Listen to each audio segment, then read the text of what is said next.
కచుడు part 7. ఇన్నేళ్లు యవ్వన సుఖభోగాలను నిరంతరాయంగా అనుభవిస్తున్న దేవయానిలో మాత్రం రోజు రోజుకి విసుగు పెరిగిపోతూనే ఉంది. ఆ విసుగుకి కారణమేమిటో ఆమెకే సరిగ్గా అర్థం కావటం లేదు.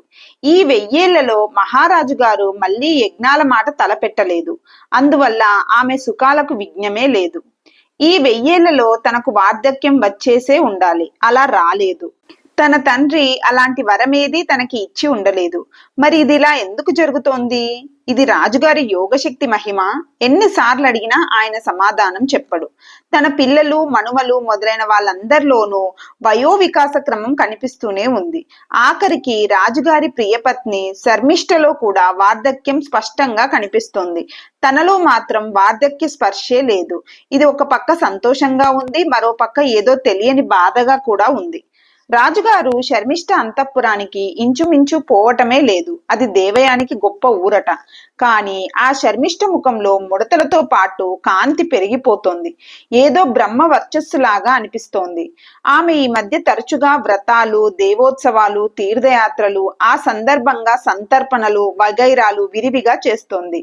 రాజుగారు ఆ ఉత్సవాలలో మాత్రమే ఆమెను కలుస్తారు. కానీ కలిసిన ఆ కొద్దిసేపట్లో ఆ 2 కళ్ళ జతల్లోనూ ఎంతో తృప్తి, ఎంతో ఆప్యాయత కనిపిస్తుంది. ఆమె ఏవో సాధనా సందేహాలు అడుగుతుంది. రాజుగారు చాలా క్లుప్తంగా సమాధానాలు చెబుతాడు. ఆమె అర్థమైందంటుంది. ఆ మాటలన్నీ దేవయానికి వినిపిస్తూనే ఉంటాయి. కానీ ఆ ప్రశ్న అర్థం కాదు, ఆ సమాధానము అర్థం కాదు. ఇంతలో దేవయానికి ఒళ్ళు మండి ఏ నృత్య ప్రసంగమో చేస్తుంది. రాజుగారు వెనువెంటనే ఆమెతో శృతి కలిపేస్తారు. శర్మిష్ఠ సెలవు తీసుకుంటుంది. ఆమె ముఖం నిండా ఎంతో సంతృప్తి. దేవయాని గుండెల్లో మాత్రం గందరగోళం. దేవయానికి ఎప్పుడూ ఒక సందేహం పీకుతూ ఉండేది. ఇంత వయస్సు వచ్చినా తనకు నాట్యాల మీద మోజు తగ్గటం లేదు. చిన్నప్పుడు కుదిరిన ధ్యానాలు ఎంత గింజుకున్నా మళ్ళీ అందుకోవటం లేనే లేదు. ఆ శర్మిష్ఠకు ఏ సుఖ సాధనాలు లేవు. సుఖాలకు అనువైన శరీరము లేదు. అయినా అది ఎంతో హాయిగా, తృప్తిగా, దర్జాగా ఉంది. ఇదంతా తన కొడుకు చక్రవర్తి కాబోతున్నాడనే తృప్తి వల్లేనా? ఆ తృప్తి వార్ధక్య క్లేశాలను దిగమింగి వేయగలదా? ఏమో, అంత నమ్మకంగా అవునని చెప్పే వీలు లేకుండా ఉంది. అది కాదు, ఆ శర్మిష్ఠ ఏదో ఆనంద లోకాలకు ఇక్కడే అనుభవించేస్తోంది. ఆ సాధనలేవో చేస్తుంది. సందేహాలొస్తే తన భర్తనే గురువుగా తీసుకుని అడిగేస్తోంది. చివరికి దాని ముఖంలో, శుక్రాచార్యుల ముఖంలో ఉండే బ్రహ్మ వర్చస్సు తొంగి చూస్తోంది. ఈ శర్మిష్ఠ సాక్షాత్తుగా రాక్షస వంశ సంజాత. తాను బ్రహ్మర్షి వంశ సంభూత. తను 1000 ఏళ్ల పైబడి కాపురం చేసింది. శర్మిష్ఠ చేసింది. శర్మిష్ఠ రాక్షస సంస్కృతిని వదిలి దేవ సంస్కృతిలో కలిసిపోయింది. కేవలం కలిసిపోవటం కాదు, అందులో ఆనందించేస్తుంది. తను ఎందుకు ఆ సంస్కృతిలోకి కనీసం ప్రవేశించలేకపోతోంది? ఈ రకమైన ప్రశ్న పరంపర ఆమెను కొన్ని 100 ఏళ్లుగా పీల్చి పిప్పి చేస్తూనే ఉంది. ఆ సందర్భంగా ఆ పాడు కచంగాడికి రకరకాల శాపనార్థాలు పెట్టి ఆ నోరు అలిసిపోతూనే ఉంది. ఇంతకు వాడెలా ఉన్నాడో విచారిస్తే వచ్చే వార్తలు చిత్ర విచిత్రంగా ఉన్నాయి. ఆ కచుడు గురుకులం నుంచి పితృకులానికి వెళ్లి జరిగింది జరిగినట్లు చెప్పి, నేను ప్రయోగిస్తే ఈ మృత సంజీవిని మంత్రం ఫలించదు. అది గురి పుత్రికకు నేనిచ్చే గౌరవం. కనుక మీరందరూ నా దగ్గర ఉపదేశం పొందండి, మీకు పని చేస్తుంది. ఇది మీకు నా వరం అని మంత్రాన్ని దేవతలందరికీ ఉపదేశించాడట. దాంతో అతని కీర్తి బృహస్పతుల వారి కన్నా మించిపోయిందట. కానీ అతను ఆ కీర్తి లోభంలో ఇరుక్కుపోకుండా తపోవనాలకు వెళ్లి తీవ్ర సాధనలు చేశాడట. అతని తండ్రి గారైన బృహస్పతుల వారు అతని సాధనలకు జాగ్రత్తగా మార్గదర్శనం చేస్తూ, దానికోసం వారే స్వయంగా అతనున్న తపోవనాలకు వెళ్లి సందేహాలు నివృత్తి చేస్తూ చివరికి అతనిని బ్రహ్మర్షి శ్రేష్ఠులలో అగ్రస్థానాలలో నిలబెట్టారట. ఇటీవల అప్పుడప్పుడు శుక్రాచార్యుల వారే అతని దగ్గరికి వెళ్లి కాసేపు బ్రహ్మ విద్యా గోష్ఠి చేసి వస్తున్నారట.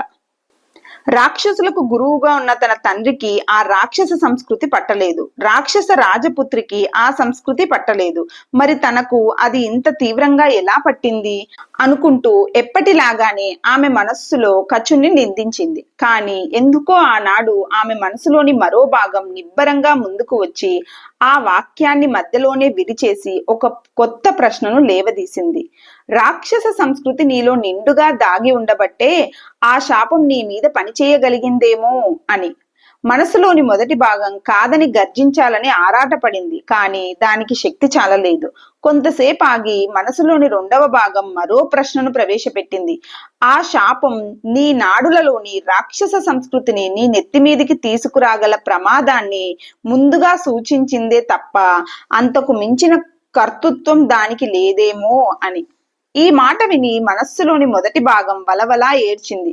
ఏడ్చి ఏడ్చి చివరికి ఆ భాగం అడిగింది, నాన్నగారు, మీకు నా మీద అంత ప్రేమ కదా, దేవ సంస్కృతి వారసత్వ పరిరక్షణలో నాకు మీ సహాయం ఇసుమంత కూడా ఉండరాదా అని. ఆ నాన్నగారేమి దిగిరాలేదు, కానీ మనస్సులోని రెండవ భాగమే సమాధానం చెప్పింది. సహాయం చెయ్యకేమి, నీకు సహాయం చేసేందుకే కదా నీ భర్తకు శాపం పెట్టింది. ఆ శాపం నా కోసమా? ఎలా? ఎదురు తిరిగింది రెండో భాగం. మొదటి భాగం సమాధానం చెప్పలేదు. దేవయానికి అసహనం పెరిగిపోయి ఇక తమాయించుకోలేక విసుగ్గా భర్త దగ్గరికి వెళ్లి, నా వల్లే మీకు శాపం వచ్చిందా అని అడిగింది. ఆమె గట్టిగా అరిచి అడగాలనుకుంది, కానీ ఎందుకో నీరు గారిపోతూ అడిగింది. యయాతి మహారాజు దేవయాని వంక ఎగాదిగా చూసి, కోరికలను అనుభవించటం ద్వారా కోరికలు తీరటం అనేది జరగనే జరగదు. పైగా కోరికలను అనుభవిస్తున్నా కొద్దీ అవి ఇంకా పెరుగుతూనే ఉంటాయి. నిప్పు మంటల్లో నెయ్యి పోసిన కొద్దీ మంటలు పెరుగుతాయే కానీ తగ్గవు అన్నాడు. ఆ సమాధానంలో ఏ దివ్యశక్తి దాగి ఉందో కానీ దేవయాని చాలాసేపు మౌనంగా ఉండి ఉండి చివరికి, మహారాజా, రాక్షస సంస్కారాలు నాకు జన్మ జన్మలకు వెంట పడరాదనే కరుణతో మా నాన్నగారు మీకు శాపం పెట్టి దాని ద్వారా నాకు జ్ఞానోదయం చేయించారు. 40-50 సంవత్సరాల వయస్సులోనే మీరు మీతో హృదయపూర్వకమైన స్నేహం వల్ల శర్మిష్ట సంపాదించిన జ్ఞానాన్ని నేను 1000 సంవత్సరాల పైగా తన్నుకుంటే గాని అందుకోలేకపోయాను.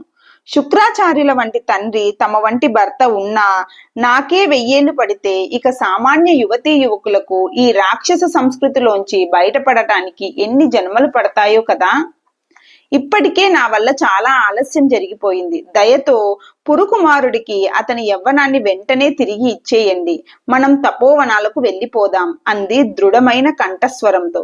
ఆ తర్వాత కొద్ది రోజుల్లోనే చేయవలసిన ఏర్పాట్లన్నీ పూర్తి చేసుకుని పండు ముసళ్ళుగా ఉన్న యయాతి, శర్మిష్ఠ, దేవయానులు సంతోషంగా